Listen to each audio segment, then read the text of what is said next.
haircut, and you can see those pictures here, and freckles all over her face. And she decided that it was time for her to start making some money. So she grabbed a paper bag and she filled it with gravel. So the roads were covered in gravel. They weren't, you remember this, Tom. They were not blacktop.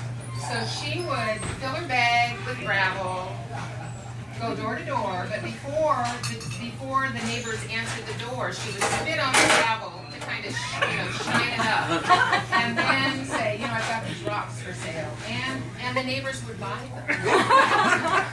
So, true entrepreneur. So flash forward. Some of you have heard this story, so please bear with me. But the last, I don't know, Becky. Where are you, Becky? A couple months, maybe, as Molly's illness progressed.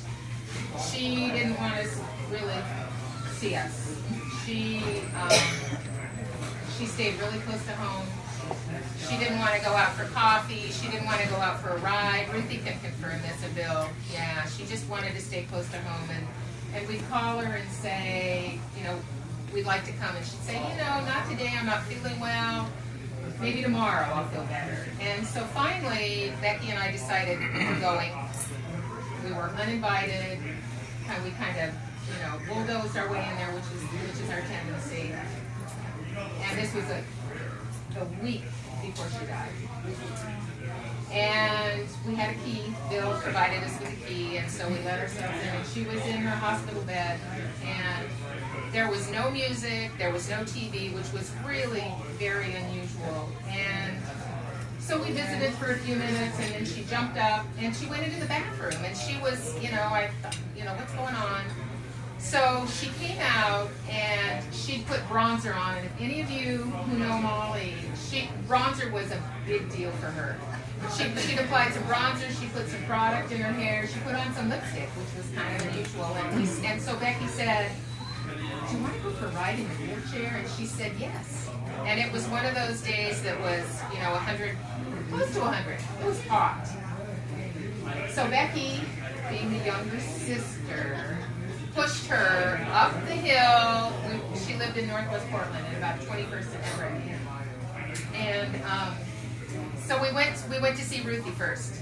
Ruthie's in the Uptown Shopping Center, and Ruthie greeted us, and then Molly said she wanted ice cream, and she knew exactly the flavor she wanted. So we went down to Ben & Jerry's, and that was a little bit confusing, but she got what she wanted, and didn't finish it. Took a couple bites, which was her tendency, and of course I felt obliged to finish it. And then we said, how about some lunch? Yeah, she wanted some lunch, and she hadn't had an appetite. She was doing Insure and really not eating much, right, Ruthie? No, she wasn't. So we decided we were going to go across the street to Zupan's, and that meant Burnside, and that meant lots of traffic. So Becky's, pushing her across the street, and so we get to Zupan's, and there's all kinds of choices there, and she wanted chicken, and it was a chicken leg and a chicken thigh or something. There was not a small portion. That's so Molly. Yeah. So we went outside and found a table, and Ruthie joined us, and so the playlist, and Molly knows this because my daughter Molly and I have been to Zupan's, and the playlist is like, music that we used to listen to when I was young. And so some Motown song came on the overhead speaker, and Molly started doing this chair dance. Yes, she did. And didn't she? Yes. And eating that chicken and tearing it apart, and just like she had this voracious appetite.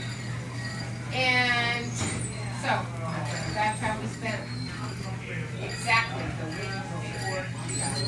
Wow. And I said to Becky after we got her home, that was a gift. That day was a